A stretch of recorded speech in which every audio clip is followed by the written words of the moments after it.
안녕하세요. 저는 이제 곧 중학교에 올라가는 딸을 하나 둔 40대 워킹맘이에요.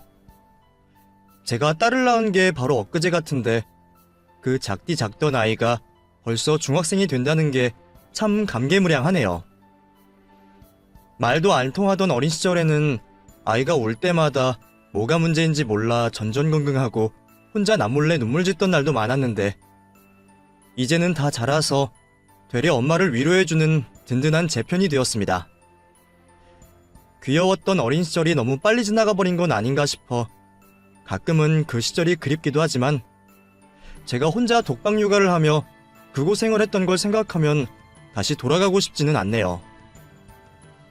남편이라는 인간이 든든한 제 편이 되어주고 자식에게 좋은 부모가 되어주었더라면 제가 고민은 안 했을 텐데 저희 남편은 아이가 자라는 동안 아이 문제나 집안일에 정말 요만큼도 관심이 없었거든요.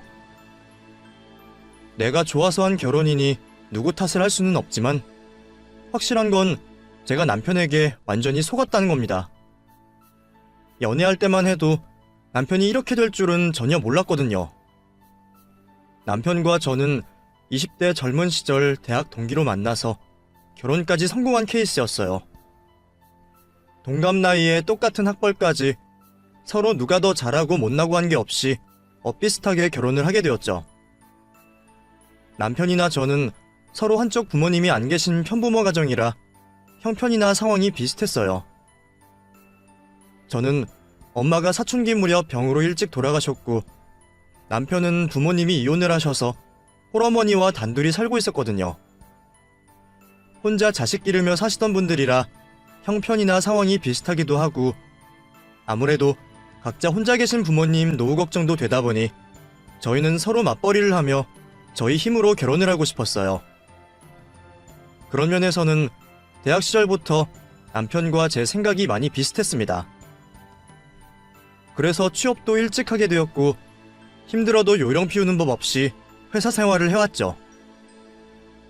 요즘에는 젊은 사람들이 자기 힘으로 집 산다는 걸 생각도 못하는 시절이라 하지만 그 당시만 해도 대출 많이 끌어 조금 무리하면 적당한 집을 살 수는 있던 시절이라 저희도 평생 걸려 갚을 생각을 하며 아파트를 매매해서 결혼 준비를 했었어요.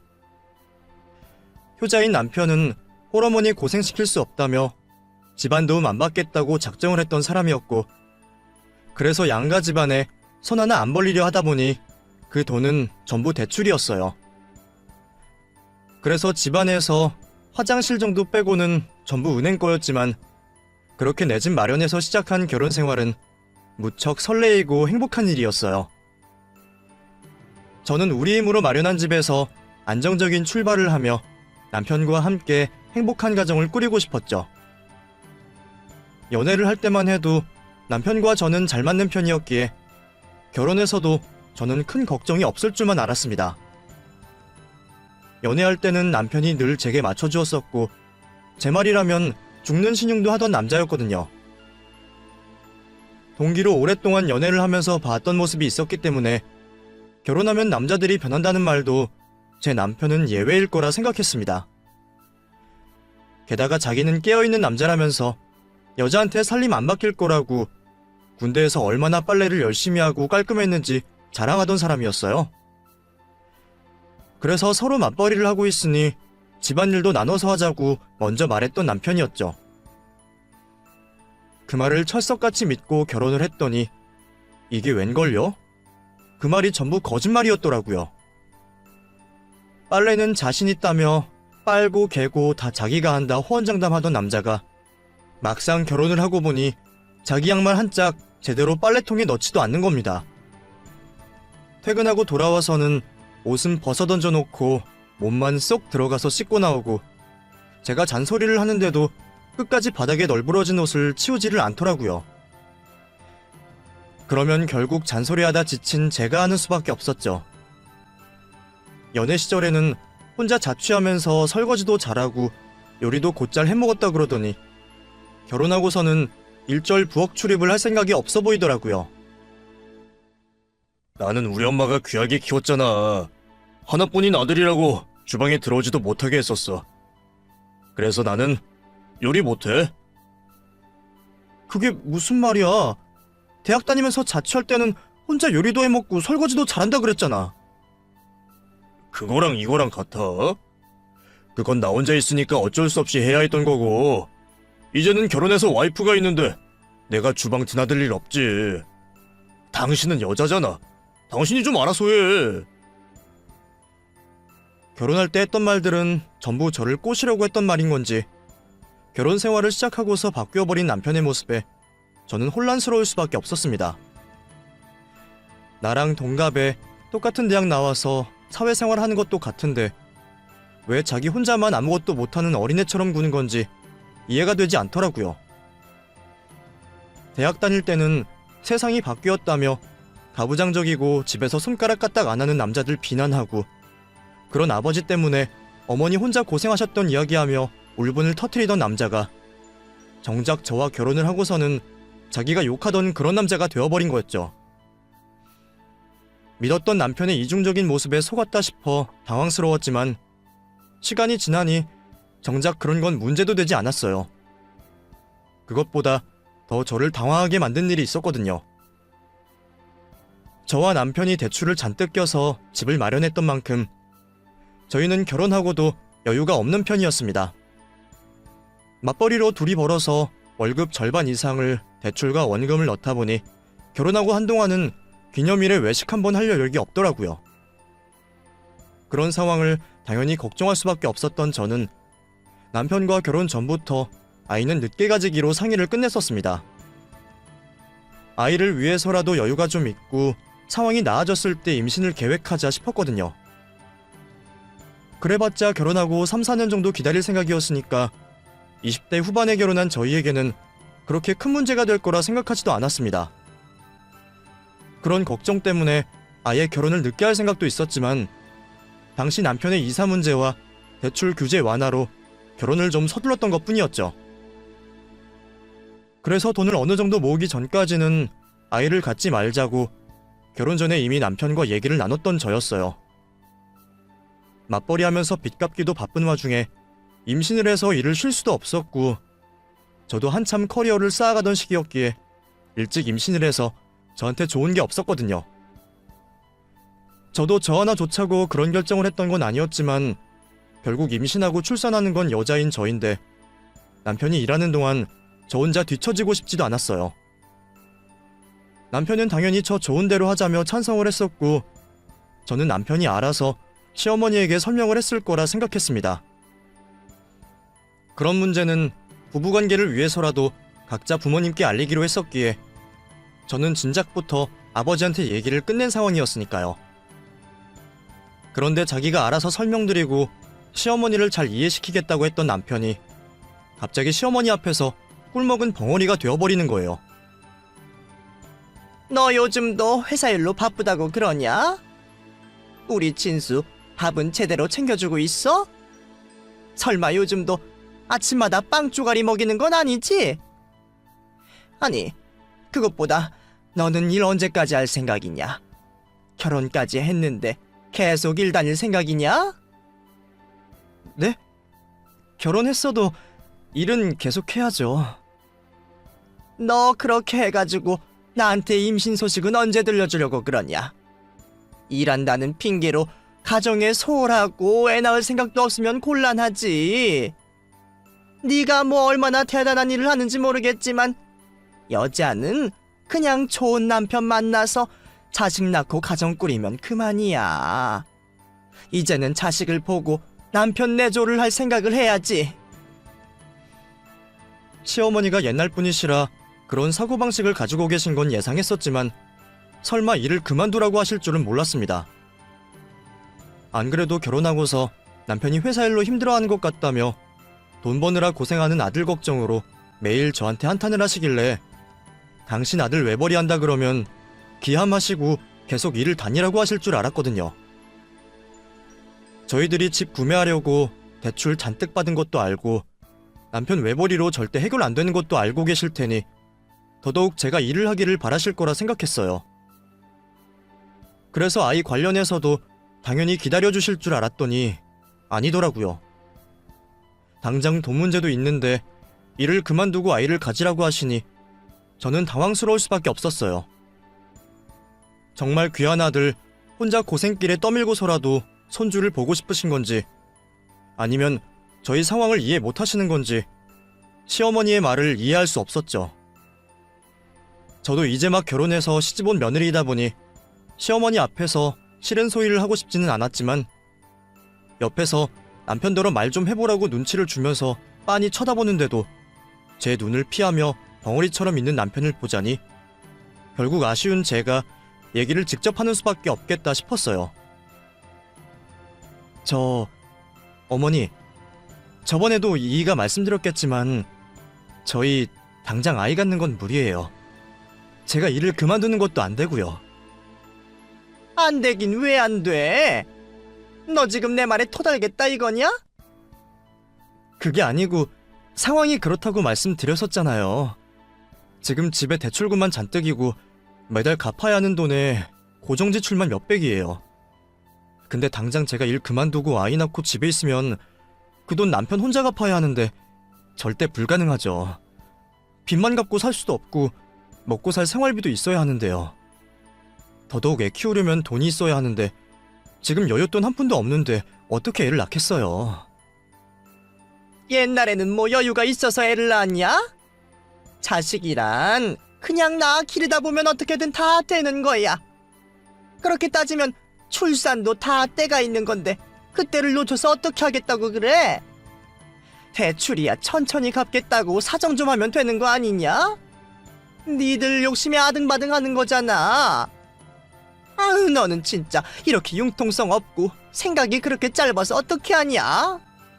아무튼 나는 늙은 며느리한테서 손주 볼 생각 없으니까 더 늦기 전에 애부터 가질 생각해라. 하지만 결국 시어머니는 말이 통하지 않았고 저는 괜한 잔소리에 시달릴 수밖에 없었습니다. 하지만 저는 시어머니가 매일같이 전화를 해서 임신 소식 없냐 닥달을 하시고 올 때마다 저를 애 낳는 공장처럼 대하시는 것도 그냥 무시할 수밖에 없었어요. 시어머니가 그렇게 말씀하신다고 한들 다 수십 년 전 얘기이고 지금 같은 시절에 생각 없이 애 낳았다가 누구 고생시킬 일이 있겠나 싶었거든요. 당시에는 심지어 연차가 빠른 제가 남편보다 연봉도 더 높았었으니 효율을 따지더라도 돈을 벌어오는 건 제가 더 나은 사정이었죠. 그런데 이제는 남편까지 시어머니 편을 들면서 아이를 갖자고 하는 통에 저는 임신 문제로 시달릴 수밖에 없었습니다. 당신도 이제 고집 좀 그만 부려. 노인네가 그렇게나 진심으로 말씀하시는데 당신은 그게 그렇게 쉽게 무시가 돼? 진짜 너도 고집 한번 대단하다. 너무 그러지 말고 우리 그냥 좀 일찍 아이 가지면 어때?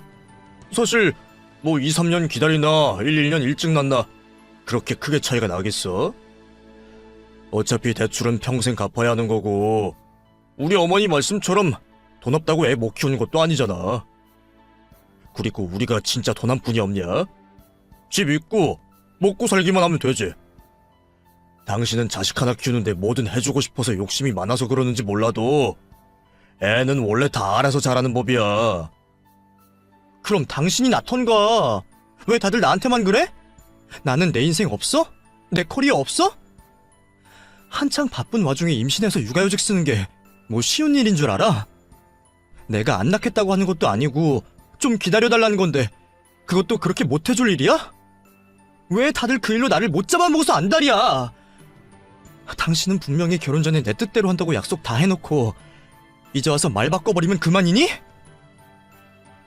그렇다고 내가 낳을 수는 없잖아. 그래, 당신 마음도 이해는 해. 그럼 나만 놔.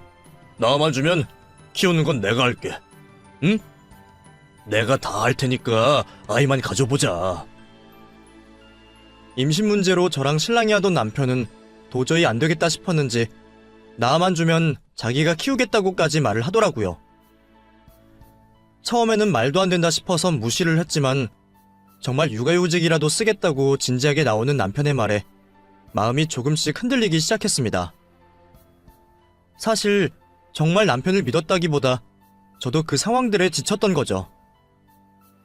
아이야 언젠가는 낳아야 할 거고 지금처럼 남편이 살림에 손 하나 까딱 안 하는 상황이라면 아이 낳고도 나 혼자 독박 육아 신세일 텐데 그럴 거면 차라리 자기 입으로 약속할 때 낳는 게 낫지 않나 싶었거든요. 당신 정말 약속할 수 있어? 아이 낳아만 주면 당신이 다 챙기고 돌보겠다고. 그거 정말이야? 그럼 정말이지. 왜 남편 말을 못 믿냐? 그럼 내가 어떻게 믿어? 결혼 전에는 살림 다 하겠다고 했던 사람이 자기 양말 한 짝 제대로 두지도 못하는데 나더러 2번 속으라는 거야? 아니, 왜 또 그거랑 비교를 해? 그거랑 이건 다르지. 나도 내 자식인데 당신한테만 알아서 키우고 맡길 수 있겠어? 그리고 내가 지금도 아무것도 안 하는 건 아니잖아. 그냥 내가 좀 더 늦게 퇴근하니까 당신이 나보다 좀 더 일하는 것뿐이지. 아무튼 진짜 내가 키울 테니까 낳자 제발. 응? 너무나 간절해 보이고 진정성이 느껴지는 남편의 말에 결국 저는 예쁜 딸아이를 낳게 되었습니다. 어쩔 수 없이 시어머니와 남편 결정에 떠밀렸지만 그래도 남편이 도와만 줘도 해볼 수 있지 않을까 싶었죠. 하지만 이번에도 남편은 안면 몰수하고 태도를 바꿔버렸습니다. 임신기간 내내 제 성에 차지는 않았지만 그릇 깨먹어가면서 설거지도 하고 살림도 나서서 하는 척 하길래 이제야 정신 차렸구나 하며 남편의 육아 도움을 기대했더니 갑자기 못하겠다고 내빼버리는 거죠. 애초에 남편이 제게 큰 도움이 될 거라 생각도 안 했지만 어느 정도는 바랬는데 실망스럽게도 그마저도 못하는 남편이었네요. 옛말에 핑계 없는 무덤 없다더니 저희 남편도 염치는 없이 핑계는 참 다양했죠. 제가 먼저 육아휴직을 하기로 했으니 그때까지는 회사 일에 전념하고 싶다며 제가 집에 있는 동안 몸조리도 못한 저를 도와줄 생각도 없더니 자기는 누워있는 애 구경이나 하고 애 기저귀 한번 갈 줄을 모르더라고요. 아직 애가 너무 어려서 만지기도 무섭다. 자기는 마음의 준비가 안 됐다면서 말이에요. 그래도 제가 육아휴직 끝나면 자기가 바톤 터치해서 육아휴직 쓰겠다고 하더니 막상 제가 1년 휴직을 끝내고 복직할 준비를 하자 태연스럽게 회사 핑계를 대며 변명을 하는 겁니다. 이번에 회사 사정이 안 좋다 보니 육아휴직 내기가 눈치가 보여서 말이야. 지금 여직원들도 다들 눈치만 보고 이래저래 상황이 안 좋아. 나도 팀장님한테 말 꺼냈다가 욕만 먹었어. 시기가 어느 시기인데 팀원들 나 몰라라 하고 나 혼자 육아휴직 쓰려고 하냐고. 그게 무슨 소리야. 약속이랑 다르잖아. 언제는 자신 있다고 맡겨만 달라며. 내가 몇 번이나 물어봐도 육아휴직 꼭 쓸 수 있다 그러더니 이제 와서 그런 소리를 하고 있어? 나도 우리 회사에서 이럴 줄은 몰랐지. 이래서 중소기업이 문제인가 봐. 대기업은 남자들도 육휴 쓸 텐데. 그치?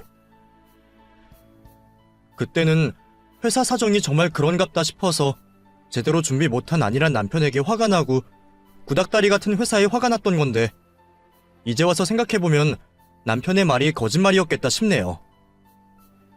애초에 육아휴직 쓰겠다고 얘기나 꺼내봤을까 싶더라고요. 그걸 그때는 왜 진작 몰랐는지 바보 같고 순진한 저는 연애하던 시절의 남편의 모습만 기억하고 그런 남편의 말을 믿고만 있었습니다. 결국 어쩔 수 없이 남편의 육아휴직을 포기하고 저 혼자 아등바등 고민할 수밖에 없었어요. 결국 한 살배기 딸을 어린이집에 맡길 수밖에 없었던 저는 가슴이 찢어지는 것 같았습니다.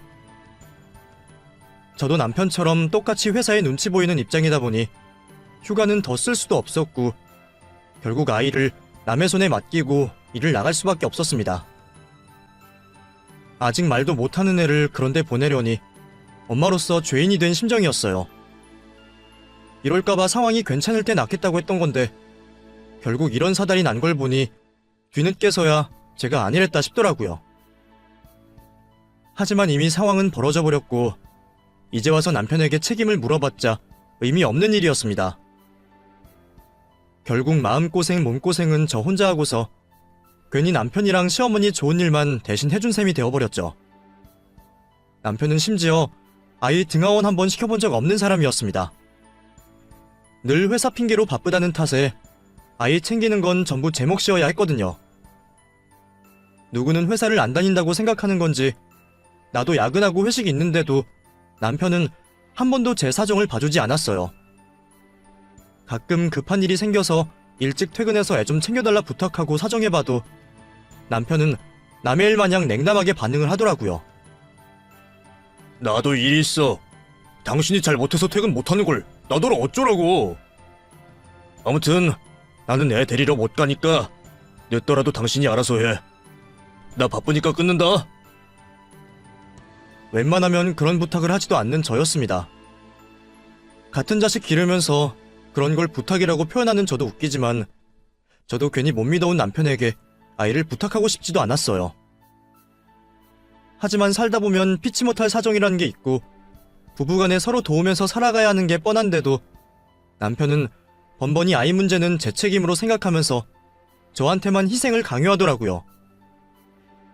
애 귀저귀 한번 안 갈아본 놈이 애가 아프기만 하면 저더러 엄마 노릇을 제대로 못한다니, 모성애가 없다니 그딴 소리를 하는데 정작 자기는 애비 노릇 한번 하는 건지 어이가 없더라고요. 남편은 아이가 태어나도 여전히 무책임했어요. 저나 나나 똑같이 회사 다니고 같이 고생해가며 빚 갚으면서 부모인 것도 마찬가지인데 자기는 밖에서 고생했다는 핑계로 집에 들어오면 소파에 드러누워 TV 쳐다보기 바빴어요. 밀린 설거지 한번 해주는 법이 없고 저한테 라면 한번 끓여줘 본 적도 없었죠. 그에 비해 저는 남편보다 1시간씩은 일찍 일어나서 출근 전에 혼자 아이 챙기고 아이 등원시키느라 정작 화장은 지하철에서 할 정도로 바빴어요. 그리고 퇴근 시간에는 상사들 눈치 보며 퇴근해서 아이 챙기고 집에 와서 잠들기 전까지 살림하느라 하루를 다 썼죠. 그 고생은 정말 해본 사람만 아는 거지 논팽이처럼 TV만 보던 저희 남편 같은 사람은 죽었다 깨어나도 모를 겁니다. 그럴 때마다 제가 얼마나 억울했는지 몰라요. 내가 대체 어쩌다가 이런 고생을 하고 있는 건지, 언제까지 혼자 이 고생을 해야 하는 건지 제 인생이 깜깜하게 느껴지더라고요. 하지만 그렇다고 해서 제가 딸을 낳은 것을 후회했다는 건 아니었습니다. 남편 같은 놈이랑은 왜 결혼했을지 매일 저를 자책하며 하루에도 수십 번씩 후회를 했지만 등 떠밀려 가진 아이였어도 아이를 낳은 일만큼은 전혀 후회하지 않았어요. 오히려 제 욕심에 아이를 포기했더라면 그런 행복도 모르고 어떻게 됐을지 이제는 아이 없는 제 인생이 끔찍한 일이 되었죠. 그런 아이 역시 제 마음을 알아주는지 절 참 많이 따랐습니다. 그에 비해 아빠는 거의 없는 거나 다름없었죠. 저희 애가 어릴 적부터 제대로 안아봐준 적 없던 남편이었으니 아이가 아빠만 보면 울고 자지러져서 나이를 먹을수록 부녀 사이는 점점 더 멀어질 뿐이었어요. 보통은 유아기부터 아빠 엄마와 함께 유대를 가져야 아이들 정서에 좋다는데도 저희 딸은 아빠와 유대를 가질 게 없다 보니 어쩔 수 없이 저한테 더 많이 의지를 했겠죠. 그런 걸 보면 남편이 집안에서 무슨 역할을 하는 건지 우리가 부부이기는 한 건지 싶었어요. 같이 사는데 의미가 없어지며 어느새 남편과 저는 이전의 친근함과 유대감도 없어졌죠. 남편에게 점점 질려가던 저는 이혼까지 고민했었지만 선뜻 이혼을 결심하기는 어려웠습니다. 엄마가 미련해서 그런 아빠를 만들어줘서 아이에게는 늘 미안했지만 그렇다고 아직 다 자라지도 못한 아이에게 제가 아빠를 뺏을 수는 없다고 생각했거든요. 사회적 시선으로도 부모의 역할은 중요했기에 거칠어라도 아이를 위해 남편을 두는 게 나을 거라 생각했습니다. 그래서 저도 남편에게 더 이상 기대도 실망도 없이 아이를 위해 남편과의 결혼 생활을 유지하기로 했습니다. 나중에 황혼 이혼을 하더라도 아이가 자라서 결혼할 때까지만 버티자는 생각으로 말이죠. 그런 제 속을 아는지 모르는지 남편은 여전히 자기 멋대로였습니다. 돈은 자기 혼자 벌어온다고 생각하는 건지 제 일은 번번이 무시하면서 자기 회사 신경 쓰기만 바빴었죠. 누구는 회사에서 노는 줄 아는 건지 아니면 남편 회사에 직원이 자기 혼자밖에 없는 건지 가만히 보다 보면 남편은 회사 일을 혼자 다 하는 것처럼 바쁘게 살더라고요. 원래 회사 눈치 보며 피곤에 쩔어 사는 게 회사원의 삶이라고 하지만 남편은 회사에 뼈를 묻겠다는 심정인 듯 가족보다 회사가 중요한 사람이었습니다.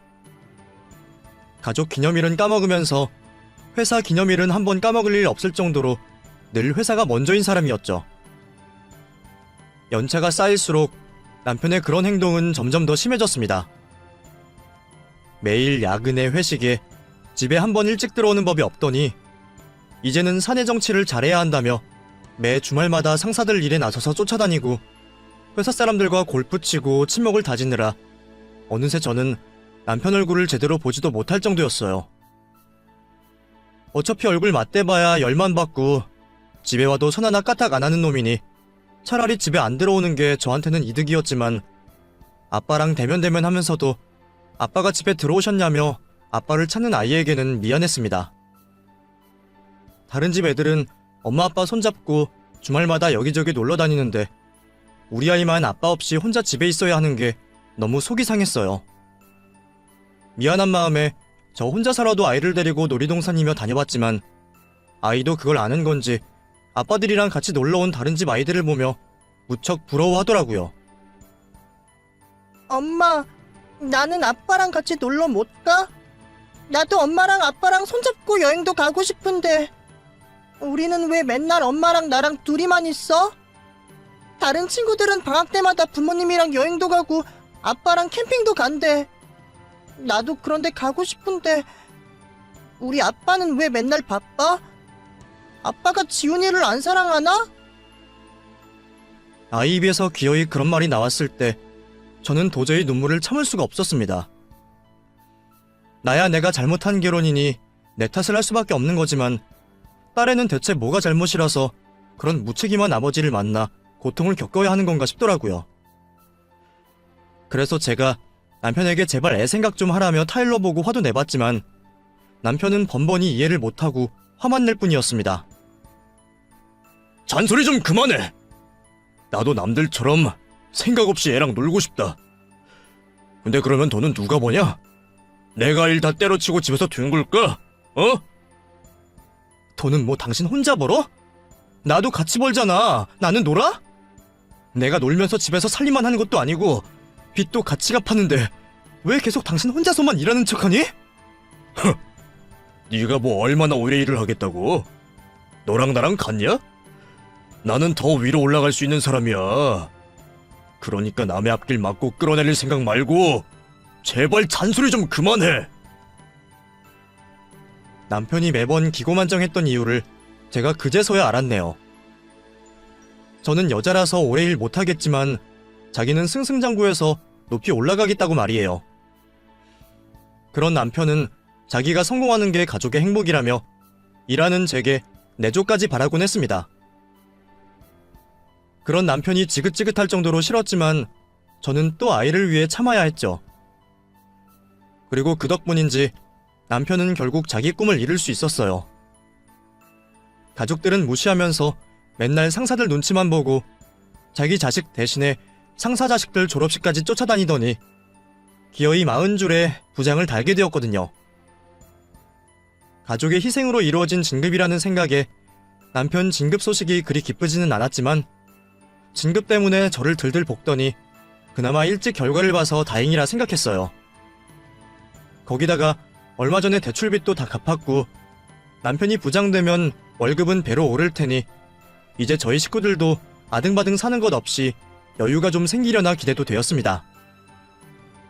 그렇게 오기까지 벌써 10수년이 지나 저나 남편은 40이 훌쩍 넘었고 저희 딸도 사춘기 나이가 다 되었네요. 그동안 나도 우리 딸도 참 많이 참고 고생했구나 싶어 감격스럽기까지 했죠. 저는 그런 기쁜 소식을 아버지한테 전하고 싶었어요. 평생 저 기르느라 고생하시다가 자식 출가시키고 혼자 시골 내려가신 지금까지도 딸 자식 사위 걱정이신 저희 아버지에게 말이죠. 마침 아버지가 서울에 볼 일이 있으시다는 말에 저는 아버지를 집으로 모셨습니다. 남편이 뭘 잘했다고 거창하게 잔치를 해줄 생각은 아니지만 시어머니와는 이미 동네 잔치할 정도로 거하게 했었으니 아버지와는 가족끼리 조촐하게 식사 자리라도 마련하고 싶었거든요. 미운 남편이지만 아버지에게는 사위이고 사위도 자식이라니 덕담 정도 해주시라고 말이에요. 그래 김서방, 이번에 좋은 소식이 있었다고? 정말 축하하네. 그래, 그동안 가장 노릇하느라 얼마나 고생이 많았겠어. 내가 자네 힘든 거 다 이해하지. 나도 같은 가장이었는데 자네 고생 모를까봐. 예, 뭐 제가 고생은 많았죠. 평일 주말 할 것 없이 회사 일만 신경 썼으니까요. 애나 애 엄마는 그런 제가 가족 나몰라라 한다고 욕만 하던데 그나마 장인어른은 이해를 하시네요. 그래, 자네 고생 많았네. 그래도 식구들도 다 고생했지, 안 그러나? 그럼 이제 우리 인형이랑 지훈이도 고생 끝이고 새 식구 잘 먹고 잘 살 일만 남았지 뭐. 수고했네, 수고했어. 근데 제가 승진을 했지 집사람이 승진했습니까? 왜 제 공에 남의 고생을 들먹이세요? 저 사람이 한 게 뭐가 있다고? 장인어른, 설마 이런 소리나 하려고 오셨습니까? 평소에는 제 일에 관심 한번 없던 분이 왜 괜히 남의 잔칫날 재뿌리고 계세요? 아니, 나는 그냥 다 고생했다고 말하는 건데 갑자기 무슨 소리야? 왜 화를 내나 자네? 나 참 기가 막혀서. 아니, 뭐 제가 부장 달았다고 하니까 콩고물이라도 떨어질까봐 그럽니까? 서위가 갑자기 억만장자라도 된 것 같으세요? 에휴, 잔칫날 걸뱅이들 꼬인다 그러더니 별 거지가 숟가락을 닿았네. 순간 저는 제 귀를 의심했습니다. 그동안 서인 어릇 한번 제대로 못한 남편이지만 설마 하늘같은 장인어른한테 그런 헛소리를 할 줄은 몰랐거든요. 남편은 술이 취해서 그런 건지 취중진담을 하는 건지 저희 아버지 면전에 그런 소리를 짓거리는 겁니다. 아버지가 사위 칭찬하겠다고 덕담을 한 걸 무슨 소리로 들은 건지 사위 격려해주시는 아버지가 사위한테 콩고물 받아먹으러 오신 거라 생각한 모양이었죠. 순간 저는 너무 기가 막히고 말문이 막혔고 당황하신 아버지도 이내 화가 나셔서는 붙잡는 제 손도 뿌리치고 집으로 돌아가 버리셨습니다. 당신 미쳤어? 우리 아버지한테 무슨 소리를 한 거야? 거지라고? 숟가락을 얹는다고? 무슨 숟가락을 얹었는데 우리 아버지가? 아버지가 당신한테 돈이라도 달라 그랬어? 뭘 내놓으라 그랬어? 어떻게 우리 아버지한테 그딴 소리를 할 수가 있어? 그럼 시골 사는 노인네가 뭐 한다고 여기까지 와서 나한테 축하를 하겠냐? 평소에는 나한테 좋은 말 한 번 한 적 없던 양반이. 나 부장 됐다고 이제 와서 사위 취급해주는 거 보면 뻔한 거 아니냐? 너도 문제야. 짜증나게 어디서 내 노력에 숟가락을 얹어. 씨. 내가 잘나서 부장 된 거지. 그게 왜 네 덕이냐? 차라리 술 취해서 말실수를 한 거라고 했으면 저도 한 번은 참았을 텐데 그 말은 결국 취중진담이었던 건지 남편은 전혀 미안해하는 기색도 없이 끝까지 아나무인으로 성질을 부리고 있었습니다. 평소 자기가 잘한 게 없으니 칭찬 못 받았던 걸 누구 탓을 하는 건지 그깟 부장 직함 좀 달았다고 감히 우리 아버지를 무시한 남편에게 치가 떨렸죠. 사실 남편이 그동안 은근히 저희 아버지를 무시하고 있다는 건 저도 알고 있었습니다. 결혼 전에는 가진 것 없이 남의 귀한 딸 데려간다고 우리 아버지가 결혼 허락 안 해주실까봐 벌벌 떨며 무서워하던 놈이 언젠가부터 저희 아버지를 어려워하지도 않더라고요. 젊어서는 평생 고생만 하시고 근근히 딸 자식 키우시던 아버지가 나이 들어서는 노후 준비도 못 하시고 시골에서 농사 지으며 지내시는 꼴이 우스워 보였던 건지 저희 아버지를 아무것도 모르는 무식한 시골로인네 취급을 하는 겁니다. 정작 매번 되도 않는 무식한 소리 하는 건 국민학교밖에 못 나온 자기 엄마인데도 말이에요. 저희 아버지가 사위 앉혀놓고 무슨 말이라도 하려고 할 때마다 콧방귀 끼며 한귀로 흘려들었던 남편을 저도 모르지는 않았습니다. 어차피 제 말도 안 듣고 딸 말도 무시하는 인간이기에 그냥 무시했던 거죠. 근데 그랬던 인간이 이제는 저희 아버지를 콩고물 바라는 거지 취급하며 내 집에서 내쫓는 모습을 보자 더 이상은 못 참겠더라고요. 대체 나랑 우리 집안을 뭐로 생각하면 저럴 수 있는 건지 저는 억울함에 눈물이 터져 나왔습니다. 그 순간 자다 깬 아이가 나와 저를 달래주었고 방금 전까지 이혼 생각이 간절했던 저는 아이를 보자 또다시 그 결심을 삼킬 수밖에 없었습니다. 아버지를 두고도 자식 생각 먼저 할 수밖에 없던 저는 이혼 생각도 못하고 아버지에게 죄송함에 피눈물이 나는 듯 했습니다. 대체 저 인간을 어떻게 하면 좋을지 모르겠더라고요. 지가 뭔 짓을 했는지도 이해 못하는 남편놈은 다음날 일어나서 해장국 타령까지 했지만 저는 그런 남편에게 대꾸도 하지 않고 그 인간을 사람 취급도 안 하고 무시해버렸습니다. 안 들려? 해장 좀 하게 국 좀 끓이라니까. 에이씨, 이게 진짜 끝까지 사람 무시하네. 왜? 내가 네 아버지 무시했다고 기분이 상하냐? 그래서 이제 나랑 못 살겠어? 지훈이만 없었으면 너 같은 새끼랑 당장 갈라섰으니까 조용히 해. 그래서 네가 뭐 부장된 나랑 이혼이라도 하려고? 너 어차피 나 없으면 끈 떨어진 년이야.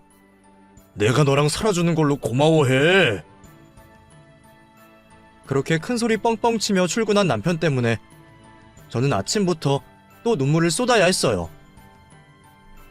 그런데 정말 놀랍게도 그렇게나 당당하고 뻔뻔하던 남편이 그날 저녁 상자 가득 짐을 싸서 집에 들어오는 겁니다. 회사에서 잘렸다고 말이죠. 여보, 나 회사 잘렸어. 뭐? 그게 무슨 헛소리야. 부장 달면 평생 회사 잘릴 걱정도 없다며. 몰라. 잘렸어. 나 이제 어떻게 하지, 여보? 대체 무슨 소리인가 싶어 당황스러웠던 저는 얼마 뒤 아버지에게서 전화 한 통을 받고서야 자초지정을 알 수 있었습니다. 다름 아닌 남편의 해고 이유가 저희 아버지였더라고요. 내가 자르라 그랬다. 그놈 그거 정신머리 나가서 지 장인도 무시하는데 그런 놈 회사에 둬서 좋을 일이 뭐가 있겠어? 그래서 말 좀 했더니 하루 만에 잘려버렸네. 이제 그놈 끈 떨어졌고 그 나이 그 연차에 이직도 어려울 거다. 그러니까 너도 이제 남편 덕 보고 살 생각하지 말고 그놈이랑 연 끊어라. 내가 나 하나 무시당하는 건 참아도 내 딸이랑 내 손녀가 무시당하고 사는 꼴은 못 보겠으니까 그런 놈 참고 살 생각하지 말고 이혼해버려. 내가 어떻게든 내 새끼를 먹여 살릴 테니까. 그게 무슨 말이야, 아빠? 아빠가 저 사람 자른 거라니? 알고 보니 남편이 다니던 회사의 창립자이신 회장님이 저희 아버지의 오랜 친구셨더라고요. 그 회장님은 아버지가 한참 고생하며 일하시던 때에 아버지와 동고동락 하시던 분이셨다고 했습니다. 그 왜 일산 아저씨 있잖아. 옛날에 너한테 용돈도 주시고 했었는데 이 기억 안 나? 일산 아저씨? 그 아저씨가 회장님이셨다고? 저도 어릴 적 몇 번 만나고 저한테 용돈까지 주셨던 아버지 친구가 사실은 회사의 회장님이셨다는 사실이 저는 믿어지지 않았습니다. 아버지한테 자세한 이야기를 들은 적이 없어서 그런 사실은 전혀 몰랐거든요. 근데 아버지는 처음부터 남편이 그 회사에 취직했다는 걸 아시고도 말씀을 안 하셨더라고요. 괜히 그런 친분을 이야기하면 남편이 장인한테 기댈까 걱정도 되셨고 반대로 눈치를 봐서 회사 생활에 어려움을 겪을까 걱정이셨답니다. 저희가 어려움을 겪을 때마다 편한 길을 두고 둘러가게 해서 잘못했나 싶으셨지만 결국 남편이 이른 나이에 부장이 된 걸 보고 대견하고 뿌듯하셨다죠. 그런데 그런 장인어른 마음은 모르고 지 잘난 줄만 알고 그런 소리를 하셨으니 아버지가 화가 나실만 했죠. 그래서 아버지는 곧장 친구분께 전화를 하셨고 남편은 아버지의 전화 한 통에 그날로 회사에서 정리되었던 겁니다. 평소라면 그렇게까지 하실 아버지가 아니셨지만 제 앞에서 무시를 당하고 그동안 제가 어떻게 살았는지 파악하시고는 더 참지 못하셨다고 하셨어요. 그래서 아버지는 그런 놈 참아주고 살 필요 없다며 저더러 이혼을 하라고 하시더라고요.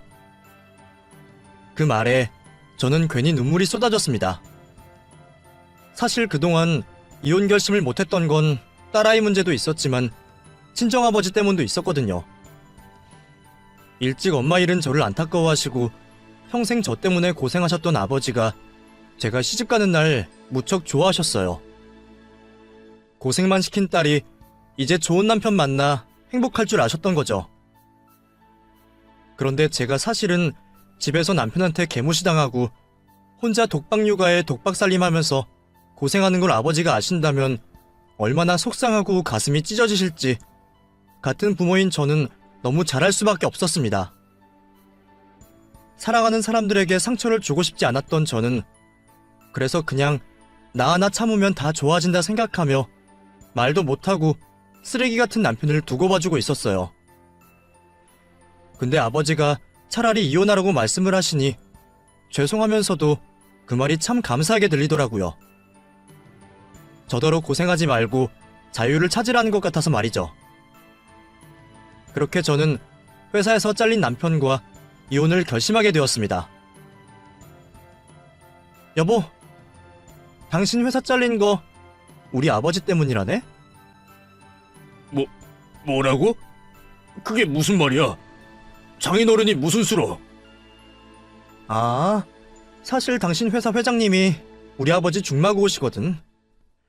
당신이 꼬라지 부리는 거 보고 전화 한 통 거셨더니 회장님이 당신 자르신 모양이야. 이걸 미안하다 해야 하나? 근데 더 미안할 일이 있는데 어떻게 하지? 나 당신이랑 이혼하려고. 이제 돈도 못 벌게 된 남편을 내가 먹여 살릴 이유는 없잖아? 돈도 못 벌고 살림도 못하는 놈 데리고 살아서 뭐하니? 우리 이혼하자. 뒤늦게서야 상황을 깨닫게 된 남편은 무척 당황스러워했습니다. 제 앞에서 늘 뻔뻔하던 놈이 그런 표정도 지을 줄 안다는 게 참 웃기더라고요. 여보, 장인어른한테 전화 좀 걸어봐. 내가 직접 말씀드릴게. 우리 회장님이랑 친구이신 거라면 나 다시 복직시켜 주실 수도 있는 거잖아. 당신도 내가 돈 다시 벌어오면 이혼 얘기 안 할 거 아니야. 응? 여보, 내가 잘할게. 나 좀 도와줘라. 됐어. 입에 침도 안 바르고 거짓말하지 마. 내가 너한테 한두 번 당하니? 결혼 전부터 수많은 거짓말, 핑계, 십수년 참고 살았어. 근데 나더러 여기서 더 참으라고? 내가 호구야? 그렇다고 진짜 나랑 이혼하려고? 당신 지훈이 때문이라도 이혼 못한다며. 지훈이가 아빠 얼마나 찾는지 알잖아. 그리고 지훈이 나중에 시집 보낼 때 나처럼 초라하게 만들 거야? 나처럼 아버지 없이 자라게 할 거냐고. 사실 따지고 보면 내가 당신 속썩인 것도 다 그런 것 때문이야. 내가 아버지 밑에서 똑바로 자랐으면 이랬겠냐고. 그치? 그래도 네가 개판인 건 너도 알고는 있었나 보다? 나는 또 모르는 줄 알았지. 멍청해서. 그럼 그 지능으로 똑바로 생각해봐. 이미 개판인 널 굳이 아빠 노릇 시키는 게 나을까? 차라리 나 혼자 똑바로 아이 키우는 게 나을까? 다행인지 그놈도 자기가 얼마나 형편없는 아버지인 줄은 아는지 쉽게 말을 못하더라고요. 그런 한심한 인간과 더 할 말 없다 싶었던 저는 그 길로 이혼을 준비했습니다. 처음에는 합의를 보고 빨리 이혼을 하고 싶었지만 고집 있는 남편 놈이 호락호락 나오지 않는 바람에 큰돈 들여 변호사를 찾을 수밖에 없었어요. 그래도 다행히 그동안 가정에 소홀했던 남편에게 유책사유가 있었고 덕분에 저는 그런 남편과 무사히 이혼할 수 있었습니다. 아이 양육권은 물론이고 아이 양육비와 재산 분할까지 손해보지 않고 받아내게 되었죠.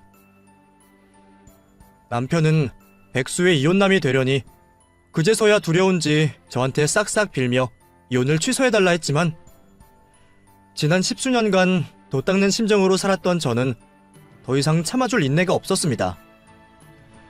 더 이상 저희 딸과 아버지에게 잘못하고 싶지도 않았고요. 그렇게 저는 남편과 이혼을 하게 되었고 재산 분할한 돈으로 아이와 단둘이 지낼 집을 구했어요. 다행히 다 큰 딸아이는 더 이상 아빠를 찾지 않았습니다. 아이 때문에 늘 이혼을 망설였던 저였는데 막상 이혼을 하고 나니 딸이 제 편을 들어주더라고요. 자기는 그런 아빠보다 엄마 하나가 더 중요하다고 말이죠. 그래서 저는 지금 딸아이와 단둘이 편안하게 잘 지내고 있습니다. 차라리 챙겨야 할 남편이 없어지니 전보다 더 편하더라고요. 하지만 남편은 이제 제가 없으니 챙겨줄 사람이 필요해서인지 시댁으로 들어갔다고 들었어요. 그 나이에 다시 노모한테 얹혀 살겠다는 전 남편에게 시달릴 시모가 불쌍하기도 했지만 자기가 자기 자식 그렇게 키운 걸 어쩌겠나 싶더라고요. 그래서 저는 절대로 제 딸을 남편처럼 키우지 않을 겁니다. 저 혼자서라도 부모 노릇 잘해서 씩씩하고 성실한 아이로 키울 거예요. 그럼 여러분들도 저희 모녀를 응원해 주시기를 바라며 이야기를 마치겠습니다. 감사합니다.